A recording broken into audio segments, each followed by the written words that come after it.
Please leave a comment where you are watching from and share your horror stories with us. Thank you. Okay, so with this story, I'm sure a lot of people are going to call BS. I would too if I hadn't experienced this firsthand. This is a little hard to believe, but it really did happen. A facility I worked at a few years after my first story was a little ways out of the city I lived in, but it paid well, and there was always extra shifts available if you needed the extra money. I worked night shift with a girl we will call Dana.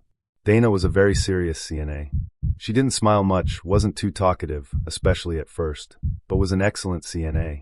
One of the best I've ever worked with.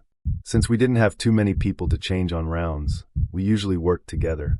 We both preferred it that way because it's better on our backs, better for the residents, etc. This facility was creepy at night. After Dana and I had worked together for a while, she was much more friendly and loosened up a lot around me. Plus, an aide that was very lazy and liked to make trouble had gotten fired, so the whole atmosphere of night shift changed drastically. We were talking between rounds one night. We had several residents who weren't doing very well, and Dana decided it was time to tell me a few things about the facility and how deaths happened here. Now I had been a CNA for a few years by then and had cleaned up my share of bodies, so I was thinking this was where she was going to treat me like the dumb new girl. I was wrong. Dana told me that if we started having residents talking about the men in the corner, or the men in black suits or robes, that somebody would pass within 24 hours. This completely blindsided me. She is one of the most serious people I've ever met, and she's talking about men in black suits in a very matter-of-fact way, like this was just a normal part of training. She then went on to tell me the lights in the hallway would flicker when someone passed. I had heard this before elsewhere, but never witnessed it myself. Now, I have always believed in the paranormal and have had several experiences over the years, so I didn't discount what she was telling me, but it seemed very far-fetched and a little cliché to me. I listened, and we finished the night without incident. Over the next few days, the facility just seemed a little creepier, but mostly just the same normal, day-to-day stuff. One morning, we were getting people up. We worked together on rounds through the night, but we had to divide and conquer in the mornings to get everyone on our list up. I was by myself with a resident. I always got up by myself, as she could transfer with assistance. This woman never spoke. I assumed she couldn't. I had my gait belt around her waist, and as she stood she screamed bloody murder right in my face. I almost dropped her, but luckily plopped her in her wheelchair instead of the floor. She looked at me with eyes as big as saucers and started muttering about the man behind me in the black robe. I froze. I was still in shock from her screaming in my face, plus finding out she can indeed speak, and now she's telling me there is a man standing in the corner behind me. Of course, when I finally had the nerve to turn around and look, the corner was empty. I didn't know what to think. Had Dana put her up to this? Was I losing it? I realized Dana couldn't have had this woman not say a word to me all those weeks. The resident had severe dementia, then start speaking after she'd told me the story. So, I finished getting my residents up, and of course, Dana and the nurse wanted to know if Myrtle was okay because they heard her screaming. I told them what happened and about her seeing a man in a black robe. They both realized we were probably going to have someone pass on our next shift, so we got out of there quickly because they were convinced we were going to have a bad night when we came in. Of course, all three of us worked again on this horrible night. When we came in that night, we got report from evening shift and low, and behold, the resident across the hall from the lady that had freaked out on me that morning, Myrtle, had declined significantly throughout the day and was expected to pass any time. This resident was named Jean. Now, Jean was one I hadn't really met, as she was mostly self-care. Dana told me she was an alcoholic and her family stuck her in our facility because they couldn't deal with her. Apparently, she was a mean drunk. The nurse called us to the desk because we had special instructions for Jean's passing. She was an organ donor, still fairly young, early 60s I believe, so when she passed we had to transfer her to a body bag, creepy, after we cleaned her up and pack her in ice. I had never done this before, and neither had Dana. We also had to pack all of her belongings, okay, strange and a little sad, so her family could come in as soon as possible and be done with the whole ordeal. Makes you all warm and fuzzy, doesn't it? So we had to check her often, and for the first time since I started working there, her door was open all night. On our first rounds, a resident on another hall kept yelling about the black thing in the corner that was coming after him. Great. This is going to be a long night. Our second rounds were fairly normal. All hell broke loose around 2 a.m. Of course, this is when we take our lunch breaks, so it was extra special. I had just come back from break, and the nurse was going next. She had sent Dana down to check on Jean again before she left. Dana came running back to the desk in tears. I'd never seen her rattled at all up until this point. So, Dana got to the door of Jean's room. About this time, Jean sat up, looked at Dana with black, normally ice blue, eyes, exhaled and laid back down. She had taken her last breath. As Jean laid back down, Dana said it felt like something rushed past / threw her out the door and down the hall towards us. She freaked out and ran to the desk. Right as she got to the desk, the damned lights on that hall flickered. Seriously. After a few minutes of calming her down, the nurse and I proceeded to go verify Jean had passed. Dana wasn't about to let us leave her alone, so she came too. Jean's door was closed. We didn't hear it close. Fuck. The nurse opened the door and tried the lights, but they wouldn't come on. The light above her bed started flickering, and that was all the light we could get. The nurse checked her vitals. Nothing. She was gone. The next few hours were spent cleaning her up, packing her in a body bag with ice, packing all of her items up. Several bottles of alcohol were found stashed in various places around her room, and calling in day shift aides to get the other residents up since we had to spend the rest of our shift in Jean's room, and there was no way we either of us were going to be in there alone. We couldn't get out of there fast enough after the harvest team came and took her wherever they were going. For about a week after she passed, the door in her room kept closing itself and that damned light flickered non-stop. We could see it under the door. Of course, 2 more residents passed over the next couple of days, but thankfully there was no drama with their passing. Well, except the men in black suits / robes sightings that occurred until the 3rd resident had passed. Okay, I worked at a retirement home for a while as a housekeeper. One lady, let's call her Ruth, liked to walk up and down the stairwells for exercise, and the one she frequented the most was right outside her room. Anyway, Ruth had a history of kidney cancer. She was diagnosed with it again, and basically decided she didn't want to have treatment as her last time through chemo was hell. She died within a month of her diagnosis, right in her room, with a 1-to-1 nurse present. Exactly how she wanted to go. A couple of days after she died, I was cleaning the railings down the halls. As I passed by Ruth's old room, I had a weird feeling, like an adrenaline rush without the rush. Then I walked by the stairwell she frequented and nearly shit myself. These are purely utilitarian stairwells. Concrete, average bright lighting, steel doors. The window on the doors are those narrow windows with built-in mesh, and there is a light directly on the wall inside the door. I'd see people coming down the landing to the door with ease as the landings were kept bright. But what I saw was a black shadow like a mass on the other side of the door. If someone had been standing there, I'd have seen a face. But there was just a human-shaped black nothingness. I knew it was Ruth, but I didn't want to stick around to make sure. 2. A co-worker saw her cart start rolling by itself once. These carts are easily 300 pounds / 140 kg, and the area it was on was carpeted. What I'm trying to portray is that they were hard to get moving. But this cart moved like someone was pushing it. We jokingly tested the same area with the same cart later than day, and it wouldn't roll no matter what. So physics or ghost? Dunno. 3. Not one but both of the elevators would go to the 3rd floor for no reason. My manager was head of maintenance, and when we raised this concern, residents could get lost if they got off on the wrong floor. He contacted the elevator company. They came and checked it out and said the return floor was main, that nothing was in the system to tell the elevators to go to 3. I remember pressing 4 once, and it went to 3, stood there open for far too long. Then the alarm went off, for when the door's been open a certain amount of time, and the door suddenly closed like nothing was wrong. One nurse refused to use the elevators because she said there was a spirit who wouldn't leave them, and they used to live on the 3rd floor. That nurse was Caribbean, so make of that what you will. For bonus, my sister used to work as a porter at a hospital. The maintenance corridor was in the basement, and it was also where the morgue was and where they stored their gurneys. My sister and a co-worker were walking down the corridor, and one of the gurneys in the distance rolled out and struck the opposite wall. Both my sister and her co-worker turned and ran back the way they came. Apparently it was a common occurrence there, plus hearing footsteps and a deep voice speaking down there. Another story for you here. So I was working first shift, and it was about 3 p.m. I worked a hallway lined with 15 rooms for mostly palliative care patients. The room I had the experience in belonged to a very Alzheimer's affected lady. She would say things like there are people looking at her through the window, and talked to the people in her room. That's normal, and didn't make me think she was seeing actual spirits. But then I saw something I can't explain. Her call light went off in her room. But I was confused because she was not in her room. She was at an activity.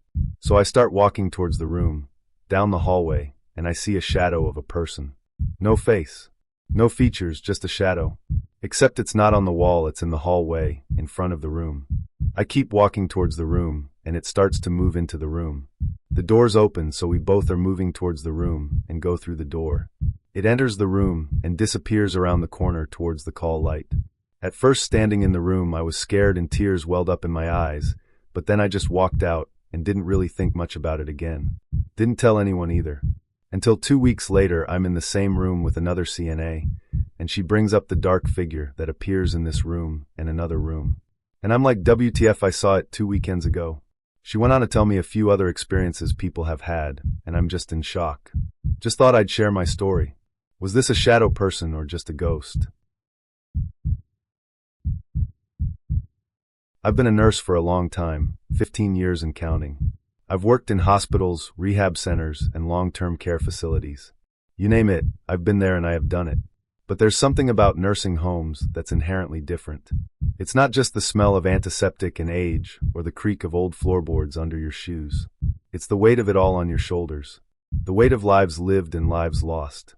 It's heavy, and sometimes I think it leaves a mark on you. My first job as a nurse, a fresh-faced 23-year-old who thought she could handle anything, was at Greenfield Manor. It was a sprawling old building, tucked away in a small Ohio town where nothing much happened. Greenfield wasn't fancy or modern, like some of the newer facilities. No, it had that rundown charm of a place that had seen better days. The wallpaper was peeling in places, the fluorescent lights flickered constantly, and the floors groaned beneath the weight of every step. But the residents were kind, and the staff was supportive, so I settled in quickly. Except for one thing, the East Wing. The East Wing was different. It didn't matter who you asked, nurses, aides, even the janitors. No one liked working there. It was where the hospice residents stayed, the ones who were close to passing. That alone was enough to make it a somber place, but there was something else, too. Something unspoken. The staff would trade quiet glances when someone mentioned the East Wing, but no one ever really talked about why it felt so off. I chalked it up to nerves or superstition. After all, I was new and didn't want to seem like I was buying into rumors. That changed the night I worked my first overnight shift. It was late October, just as the fall chill was setting in. The air outside was crisp, and the wind had a way of howling through the cracks in the old building. I was assigned to the East Wing that night, my first time working it alone. Normally, there were 2 nurses on duty for the wing, but one of my coworkers had called out sick, leaving me to cover the shift solo. It was just me and about 15 residents, most of whom were bedridden or too frail to move around on their own. The shift started uneventfully enough. I did my rounds, checking vitals and making sure everyone was comfortable. Most of the residents were already asleep, their shallow breathing the only sound in the quiet rooms. By 1 a.m., I was back at the nurse's station, charting notes and sipping coffee to keep myself awake. That's when I heard it. Footsteps. At first, I thought it was my imagination. The East Wing was quiet, eerily so, but the sound was distinct. Slow, deliberate footsteps echoing down the hallway. I set my coffee down and stood up, peering into the dimly lit corridor. The lights down the hall flickered faintly, casting long shadows on the walls. "Hello," I called out, trying to keep my voice steady. "Is someone there?" No response. I figured it was one of the residents. Sometimes, even the frailest patients would surprise you by wandering out of bed. I grabbed my flashlight and stepped into the hall, the cold tile floor chilling even through my sneakers. The footsteps continued, moving toward the far end of the wing, where the emergency exit was. I followed them, my heart pounding in my chest. As I walked, I couldn't shake the feeling that I wasn't alone. The air felt heavy, pressing down on me like a weight. My breath came in short, shallow gasps, and I could feel the hairs on the back of my neck standing on end. When I reached the end of the hall, the footsteps stopped. I shined my flashlight toward the emergency exit, half expecting to see a resident standing there. But the space was empty. The door was shut tight, the lock engaged. And yet, the air was frigid, as if someone had left a window open. I turned slowly, scanning the hallway, but there was no one there. I told myself it was nothing. Maybe I had imagined the footsteps, Or maybe the old building was just making noise. I tried to shake it off and went back to the nurse's station, but I couldn't focus. My hands were trembling as I picked up my pen to chart, and I kept glancing over my shoulder, half expecting to see someone, or something, standing there. An hour passed, and I finally started to relax. The coffee had gone cold, but I didn't care. I just wanted the shift to be over. That's when I heard it again. The footsteps. This time, they were coming from the opposite end of the hallway, near the residents' rooms. My stomach dropped. I grabbed my flashlight again and hurried toward the sound, my pulse racing. As I passed the rooms, I peeked inside to make sure the residents were still in bed. They were. All of them. And yet, the footsteps continued, moving toward the center of the hallway. "Who's there?" I called out, my voice trembling. No answer. I stopped in the middle of the hallway, shining my flashlight in every direction. The beam of light cut through the darkness, illuminating the peeling wallpaper and faded linoleum floors. And then I saw him. He was standing at the far end of the hallway, just beyond the reach of my flashlight. A man, maybe in his 70s, wearing an old-fashioned suit that looked like it belonged in a black and white photograph.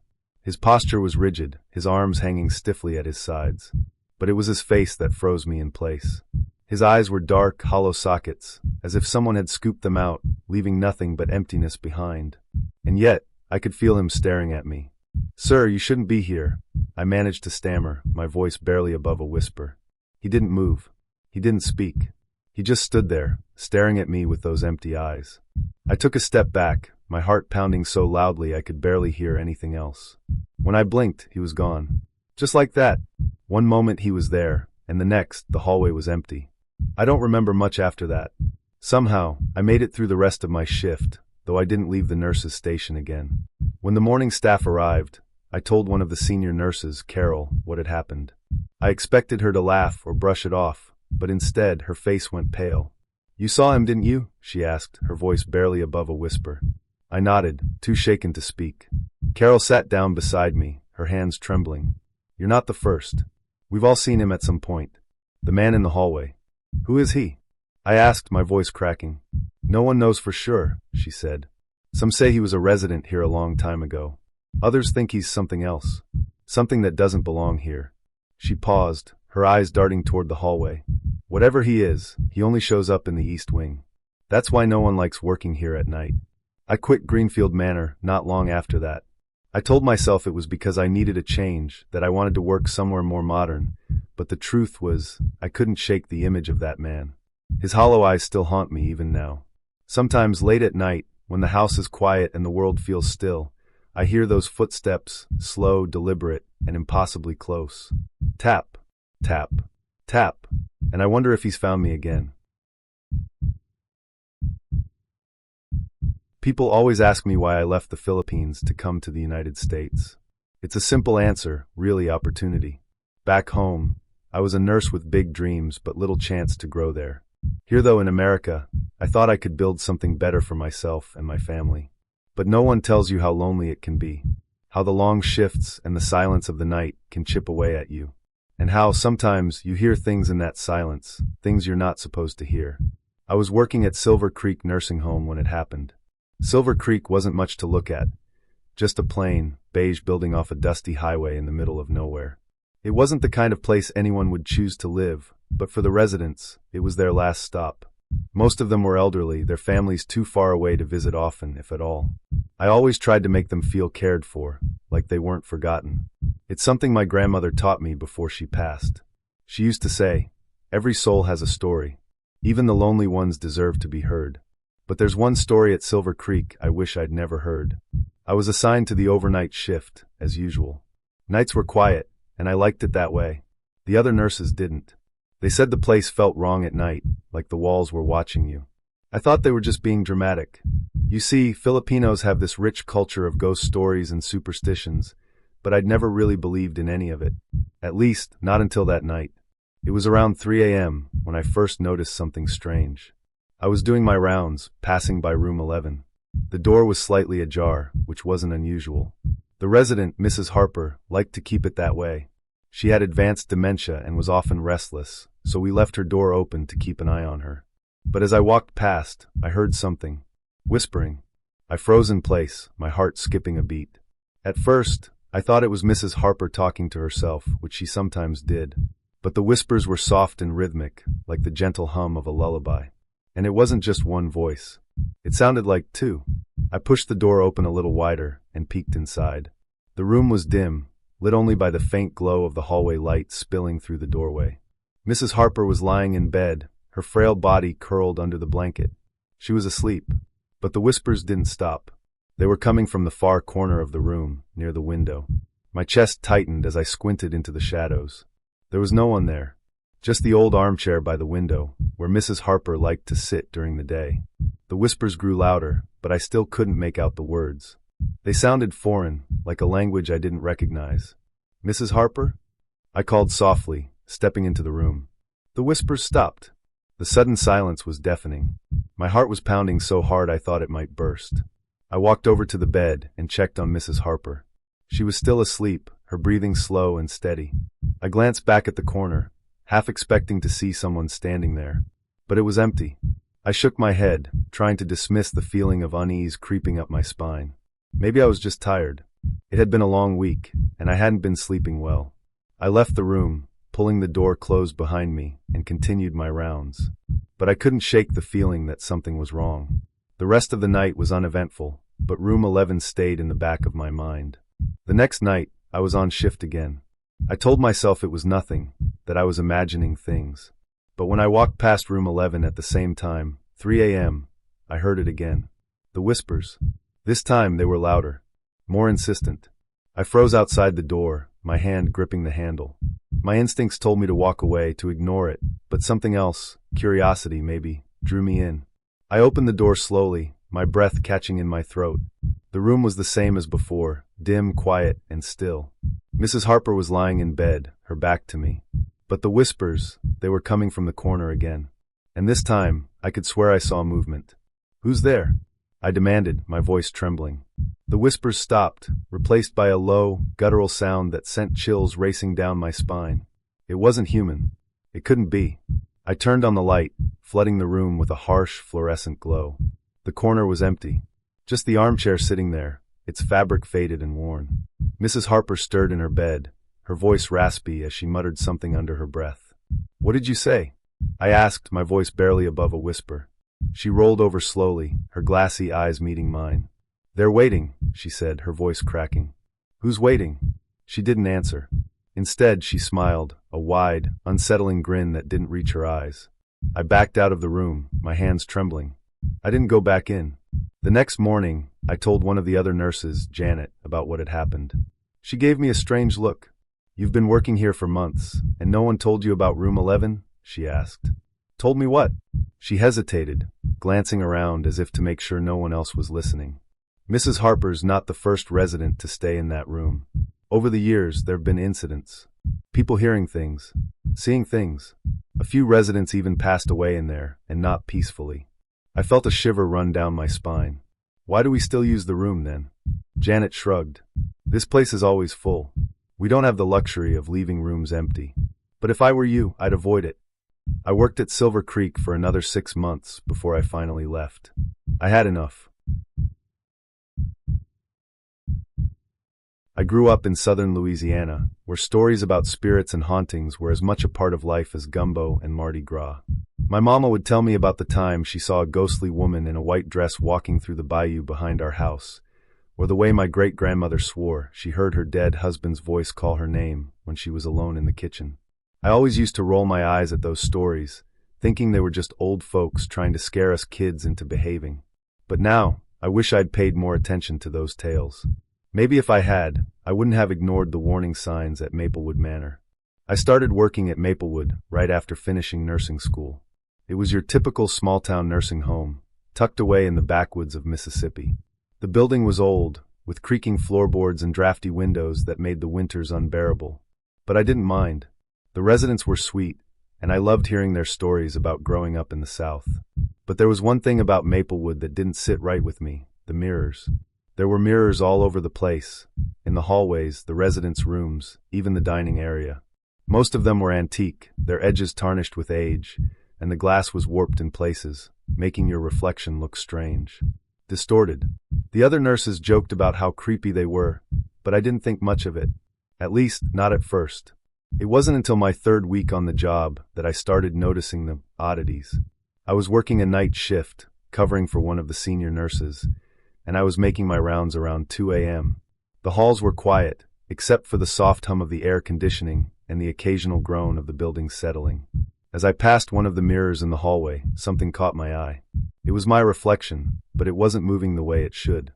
I stopped dead in my tracks, staring into the glass. My reflection stood there, staring back at me, but there was something wrong with it. It looked off. The face was mine, but the expression wasn't. While I stood frozen with wide eyes and a racing heart, the reflection smiled. A slow, deliberate smile that didn't belong to me. I stumbled back, nearly tripping over my own feet. When I looked again, the reflection was normal. My own pale, scared face looking back at me. I laughed nervously, trying to shake off the feeling of dread creeping up my spine. Just tired, I whispered to myself. That's all it is. Too many long shifts. I hurried through the rest of my rounds, avoiding the mirrors as much as possible. But the uneasy feeling stayed with me for the rest of the night. The next morning, I mentioned it to one of the older nurses, Miss Betty. She was in her 60s, with gray hair pulled into a tight bun and a no-nonsense attitude. She'd been working at Maplewood for over 30 years, and if anyone knew the place's secrets, it was her.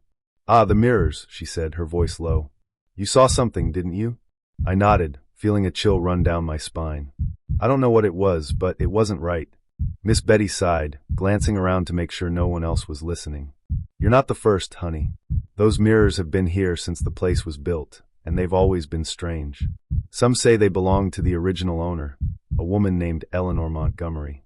"Who is she?" I asked, leaning in closer. "Eleanor was the wife of the man who built Maplewood back in the 1800s, Betty said. "They say she was obsessed with her looks, spent hours every day staring at herself in the mirrors. But she wasn't a kind woman. She was cruel, vain, and jealous. When she died, her husband couldn't bear to part with her beloved mirrors, so he left them here. And ever since, people have seen things. Things that shouldn't be there." I laughed nervously, trying to play it off. "Come on, Miss Betty. You don't really believe that, do you?" But the look in her eyes told me she did. That night, I couldn't stop thinking about the mirrors. I tried to tell myself it was just a story, something to scare the new nurses. But deep down, I knew better. It was my next overnight shift when things escalated. I was assigned to the West Wing, where the more independent residents lived. One of my patients, Mr. Grayson, had called for help to get to the bathroom, so I was helping him back into bed when he stopped suddenly. "Who's that woman?" he asked, pointing toward the mirror on the wall. I turned to look, my stomach turning to ice. The mirror reflected the two of us, just as it should. But Mr. Grayson's eyes widened in fear. "She's right there," he said, his voice trembling. "Behind you." I spun around, but the room was empty. "There's no one there, Mr. Grayson," I said, trying to keep my voice calm. But he shook his head, his hands gripping mine tightly. "She's watching you." Smiling. I got him back into bed as quickly as I could, but I couldn't shake the feeling that we weren't alone. The final straw came a week later, during another night shift. I was in the East Wing, passing by one of the larger mirrors near the nurse's station. As I glanced at it, I saw her.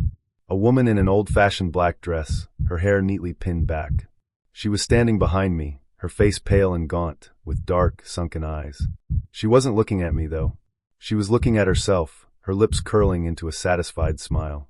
I spun around, but the hallway was empty. When I turned back to the mirror, she was gone. I didn't finish that shift. I told my supervisor I was sick and left early, my hands shaking so badly I could barely turn the key in my car's ignition. There is a saying in my culture, "Jinima dinto I wujuga," which means, "The spirit does not die, it remains." As a child in Somalia, I heard many stories of spirits, jinn we called them. My grandmother told me they lived in the spaces between our world and theirs, always watching, always waiting for an invitation to cross over. As a boy, I thought these were just tales to frighten children into good behavior. Now I am no longer sure. When I came to America, I carried little with me, just some clothes, a photograph of my family, and my faith. I left behind the war, the hunger, the fear. I thought I was leaving behind the spirits, too. But I have learned that spirits are not bound to one place. They linger wherever there is pain, wherever there is grief. Nursing homes are full of both. My story happened 2 years ago, while I was working the night shift at Pine Hollow Care Center. It was a newer facility, clean and bright, with none of the creaking floors or flickering lights you imagine in horror stories. But that didn't make it feel any less heavy. The residents were mostly elderly, many of them alone in the world, forgotten by their families. I often wondered if the weight of their sadness had seeped into the walls. It was the middle of January, during one of those bitterly cold nights when the wind howls like a wounded animal. The nursing home was quiet, the kind of quiet that feels unnatural, like the world is holding its breath. I had just finished checking on one of my patients, Mrs. Delaney, a sweet old woman who always insisted on a cup of chamomile tea before bed. Her room was at the end of the west hallway, the one with the large bay window that overlooked the back garden. That window was her favorite spot. She would sit there for hours during the day, staring out at the trees. I was walking back toward the nurse's station when I felt it. A shift in the air. It's hard to explain, but it was as if the temperature around me dropped suddenly, just in that one spot. My breath caught in my throat, and I stopped walking. The hallway stretched out in front of me, empty and still. But I felt it. I wasn't alone. I told myself I was being foolish. The mind plays tricks on you when you're tired, and I had been working long hours. Still, I found myself glancing over my shoulder as I walked, my pulse quickening for no reason I could name. When I reached the nurse's station, I sat down and tried to focus on my paperwork. But I couldn't shake the feeling that something was watching me. An hour later, I was making my second round of the night. The hallway was quiet, the lights dimmed to allow the residents to sleep. As I approached Mrs. Delaney's room, I stopped. The door was ajar, and I could see her sitting in her favorite spot by the window. That wasn't unusual. She often had trouble sleeping and would sit there to calm herself. But something was wrong. Her back was to me, and she was sitting perfectly still, her hands folded in her lap. Her head was tilted slightly to the side, like she was listening to someone. And then I saw it. A shadow. It was faint, barely visible against the darkness outside the window. But it was there, a tall, thin figure standing just beyond the glass. The moonlight outlined its shape, and I could see that it wasn't human. Its limbs were too long, its head too narrow. It didn't move, didn't shift, but I could feel its presence as surely as I could feel my own heartbeat. I froze, my hand tightening on the doorknob. "Mrs. Delaney?" I called softly, my voice trembling. She didn't respond. She didn't even turn her head. It was as if she couldn't hear me, or didn't want to. I stepped into the room, my heart pounding in my chest. "Mrs. Delaney," I said again, louder this time. "Are you all right?" She turned slowly, her movements stiff and unnatural. When she looked at me, I felt my stomach drop. Her eyes were wide, unblinking, and filled with something I can only describe as fear. "He's here," she whispered. "Who's here?" I asked, though I wasn't sure I wanted to know the answer. She looked back at the window, her lips trembling. "The man in the garden. He's been watching me." I turned to look at the window again, but the shadow was gone. The garden was empty, just a blanket of snow glistening under the moonlight. I felt a wave of relief, convincing myself that it had been a trick of the light, a figment of my imagination. But Mrs. Delaney's fear was real. She was trembling, her hands clutching the edge of the chair. "It's all right," I said, forcing a calmness into my voice that I didn't feel. "There's no one there. You're safe." She shook her head, her eyes never leaving the window. "He never leaves," she murmured. "He's always there, waiting." I stayed with her until she fell asleep, but I couldn't bring myself to sit in the chair by the window. I kept glancing outside, half expecting to see the shadow again. But the garden remained still and silent, as if nothing had ever been there. The next night, I asked one of the other nurses, Laura, if she had ever heard of anything strange happening in the West Wing. She gave me a strange look. "You mean like ghosts?" she asked, laughing nervously. "Something like that," I said, not wanting to sound ridiculous. She hesitated, then leaned in closer. "Well, there is a story," she said in a low voice. "About 10 years ago, before I started working here, one of the residents disappeared from her room. They found her later, outside in the garden. She'd walked out in the middle of the night without a coat or shoes. The poor woman froze to death out there." "What does that have to do with the West Wing?" I asked. Laura shrugged. "Her room was in that hallway. Some people say she still haunts it. Others say it's something else, something darker. I don't know. I try not to think about it." I didn't tell her about what I'd seen. I didn't want to believe it myself. The last time I saw the shadow was a week later. It was just before dawn, and I was making my final rounds. As I passed by Mrs. Delaney's room, I glanced inside. She was sitting in her chair again, staring out the window. I stepped inside to check on her, but the moment I crossed the threshold, the air grew cold. Freezing. My breath came out in white puffs, and I felt the hair on my arms stand on end. "Mrs. Delaney?" I said, my voice barely above a whisper. She didn't respond. Her eyes were fixed on the window, wide and unblinking. I followed her gaze and felt my blood run cold. The shadow was back, but this time it was inside the room. It stood in the corner, a tall, dark figure that seemed to absorb the light around it. Its head turned slowly toward me, and though it had no eyes, I could feel its gaze pierce through me. I couldn't move, couldn't speak. My whole body was paralyzed with fear. And then it was gone. Just like that, the room returned to normal. The air warmed, and Mrs. Delaney blinked, as if waking from a dream. She looked at me and smiled, her face calm and serene. "He's gone now," she said softly. I didn't respond. I couldn't. I left the room, my legs shaking, and sat in the nurse's station until my shift ended. I don't scare easily. Let's get that straight. You don't spend over 20 years working in nursing homes without developing a thick skin. I've seen it all. Patients screaming in the middle of the night, crawling out of their beds with the strength of 10 men despite being bedridden for months. I've dealt with families fighting over inheritances while their loved one's body was still warm. I've even had a guy throw a bedpan at my head. But ghosts? Nah, that's not my thing. Or at least, it wasn't until recently. This happened a few years ago at Brookhaven Care Center, a small nursing home in upstate New York. The building wasn't as old or creepy as some of the others I've worked in. No peeling wallpaper or flickering lights here. It was clean, modern, and honestly kind of boring. At least, that's what I thought when I started. The first time I heard about the laughing boy, I rolled my eyes so hard I thought they might get stuck. One of the younger aides, a sweet kid named Megan, told me about him during my first week. "Have you ever heard him?" she asked, her eyes wide. "Heard who?" I asked, barely looking up from my charting. "The boy. He laughs. Only at night, though, and only on the second floor." I snorted. "Megan, this is a nursing home. The only thing you're going to hear here is snoring, coughing, or maybe someone yelling at their TV. Not kids laughing." She shrugged, looking a little embarrassed. "I'm just saying. A lot of the aides have heard it." I waved her off, more amused than anything else. I figured it was just one of those stories people make up to keep things interesting during the night shift. I didn't think much about it after that, at least, not until I started hearing it for myself. It was about 2 weeks later, during one of my overnight shifts. The nursing home was quiet, as it usually was after midnight. Most of the residents were asleep, and the ones who weren't were either watching TV on low volume or muttering to themselves. I was finishing up my rounds on the second floor when I heard it. A laugh. It was faint but clear, a high-pitched giggle, like a little boy trying to stifle his laughter.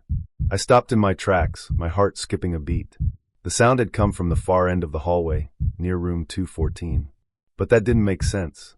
Room 214 belonged to Mrs. Garvey, a 92-year-old woman with advanced dementia. She barely spoke, let alone laughed. I shook my head, telling myself it was nothing. Maybe one of the residents had left their TV on, or maybe it was just the wind. Yeah, the wind. That's what I told myself, anyway. But as I walked down the hallway, I heard it again. This time it was louder. Closer. I stopped outside room 214, my hand hovering over the doorknob. The sound was coming from inside. "Mrs. Garvey?" I called softly, pushing the door open. The room was dark, lit only by the faint glow of the hallway light. Mrs. Garvey was lying in bed, her back to me, breathing softly. The laugh was gone now, replaced by the steady hum of the heater. I stood there for a moment, feeling like an idiot. Of course no one was laughing. It was late, I was tired, and my mind was playing tricks on me. I turned to leave, but just as I reached the door, I heard it again. The laugh. This time, it came from directly behind me. I spun around, my heart hammering in my chest. The room was empty. Mrs. Garvey was still asleep, her frail body barely visible under the blankets. But the sound had been real. I know it had. I didn't sleep well that day. Over the next few weeks, it kept happening. Always on the second floor, always late at night. Sometimes, I'd hear it in the hallway, faint and distant, like the boy was playing hide and seek. Other times, it would come from one of the rooms, always empty when I checked. I didn't tell anyone about it at first. What was I supposed to say? That I was being haunted by a giggling ghost? I could already hear the jokes. But the more it happened, the harder it became to ignore. One night, after another eerie encounter, I finally broke down and told Megan. I heard it, I said, my voice low. Her eyes widened. The boy? I nodded, feeling ridiculous. Yeah, the boy. She leaned in, her voice barely above a whisper. Did you see him? No. Thank God. I've never seen him either, she admitted. But some of the night aides say they have. They say he's small, maybe 6 or 7 years old, with dark hair and these big, round eyes. He just stands there, staring at you. And then he laughs.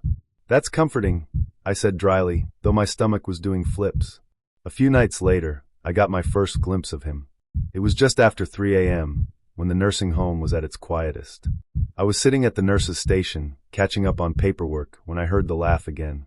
This time, it was different, softer, closer, almost like it was right behind me.